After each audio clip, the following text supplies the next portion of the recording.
Starbucks logo பின்னாலிருந்து இப்படித்தான் இருக்கும். இது அவளது வால், அது பறந்து விரிந்திருக்கும். இப்போது இந்த வீடியோ முழுவதும் நீங்கள் பார்ப்பது போல இந்த வடிவமைப்பு வேண்டுமென்றே மற்றும் தவழும் வகையிலானது என்பதை நீங்கள் புரிந்துகொள்வது முக்கியம். நிறுவனத்தை பிரதிநிதித்துவப்படுத்த ஸ்டார்பக்ஸ் ஏன் ஒரு வித்தியாசமான படத்தை தேர்ந்தெடுத்தது என்பதை புரிந்துகொள்வதற்கு நாம் ஆரம்பத்திற்கு செல்ல வேண்டும். அது 1971ஆம் ஆண்டு மற்றும் நிறுவனர்கள் மோபிடிக்கால் ஈர்க்கப்பட்டு ஸ்டார்பக்ஸ் என்ற பெயரை தேர்ந்தெடுத்தனர். சியாட்டில் ஒரு துறைமுக நகரமாக இருப்பதாலும் அவர்களின் காபி கப்பல்களில் வருவதாலும் அவர்கள் தங்கள் பிராண்ட் கடலுடன் தொடர்புடையதாக இருக்க வேண்டும் என்று விரும்பினர். அவர்களின் பட்டியலில் அடுத்ததாக ஒரு லோகோவை கண்டுபிடிக்க வேண்டும். நிறுவனத்தின் இணையதளத்தின்படி அவர்கள் பழைய கடல் புத்தகங்களை படித்துக் கொண்டிருந்தபோது ஒரு மர்மமான கடல் உருவம் அவர்களை அழைத்தது. அவர்கள் 16ஆம் நூற்றாண்டின் இரட்டை வால் தேவதையின் சித்தரிப்பை கண்டுபிடித்தனர். பின்னர் அது சைரன் என அடையாளம் காணப்பட்டது. உடனடியாக அவர்கள் தங்கள் லோகோவை கண்டுபிடித்ததை அறிந்தனர். அவர்கள் சைரனை தேர்ந்தெடுத்தார்கள், ஏனெனில் அது ஒரு தேவதை போலவும் கடலில் வசிப்பதாகவும் இருந்தது. ஆனால் உண்மையில் அவர்களின் முடிவின் பின்னால் ஆழமான மற்றும் இருண்ட காரணம் இருக்கிறது.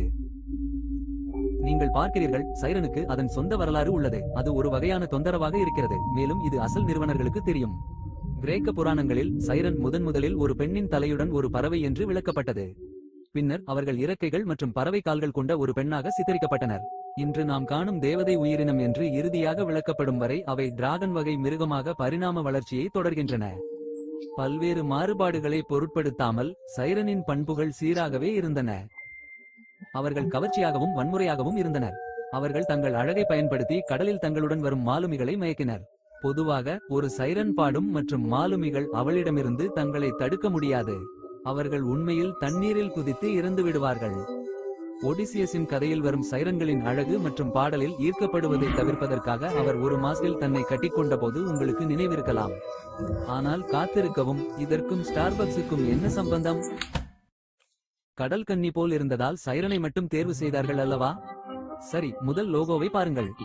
சைரன்களின் மார்பு வெறுமையாக இருந்தது மற்றும் அவளது பிளவுபட்ட வால் கவர்ச்சியாக பறந்து விரிந்திருந்தது.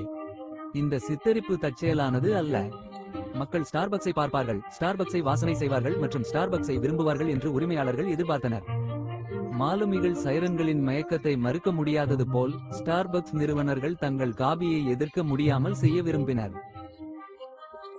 மேலும் இது யூகம் அல்ல. முன்னாள் தலைவரும் தலைமை நிர்வாக அதிகாரியுமான ஹோவர்ட் ஷுல்ட்ஸ் எழுதினார், ஆரம்பகால சைரன் வெறும் மார்பகத்துடன் இருந்தார் மற்றும் ரூபெனஸ் காபியை போலவே கவர்ச்சியாக இருக்க வேண்டும். நிறுவனம் வளரத் தொடங்கியதும் அவர்கள் ஒரு சிக்கலில் மாட்டினர். இந்த கவர்ச்சியான வெறுமையான மார்பக உயிரினம் அளவு அதிகரிக்கப்பட்ட போது சற்று அபாயகரமானதாக இருந்தது. கலைப்படைப்புகளை மாற்றியமைத்ததன் மூலம் ஸ்டார்பக்ஸ் அவர்களின் திறக்குகளில் பின்னடைவு இல்லாமல் படத்தை வைக்க முடிந்தது. அடுத்த 20 ஆண்டுகளில் லோகோ இன்னும் அடக்கமானது. இருப்பினும் இந்த அனைத்து மாறுபாடுகளிலும் ஒரு விஷயம் நிலையானது. சைரன் எப்போதும் மையப்புள்ளியாக இருந்து வருகிறது. உண்மையில் நிறுவனம் இந்த உயிரினத்தை மிகவும் விரும்புகிறது. 2008இல் அவர்கள் அசல் வெறும் மார்பக லோகோவுக்கு திரும்பினர். இது பொதுமக்களிடம் உடனடியாக தோல்வியடைந்தது மற்றும் அது விரைவில் நிறுத்தப்பட்டது. ஸ்டார்பக்ஸ் தங்கள் இணையதளத்தில் உள்ள லோகோ பரிணாம பக்கத்தில் இதை குறிப்பிடவில்லை, ஆனால் இந்த உயிரினத்திற்கு அவர்கள் எவ்வளவு அர்ப்பணிப்புடன் இருக்கிறார்கள் என்பதை காட்டுகிறது. மயக்கம் மற்றும் தவிர்க்க முடியாதது ஒரு தவழும் சந்தைப்படுத்தல் உத்தியை உருவாக்குகிறது என்று நீங்கள் நினைக்கலாம், ஆனால் நாள் முடிவில் அது வேலை செய்கிறது.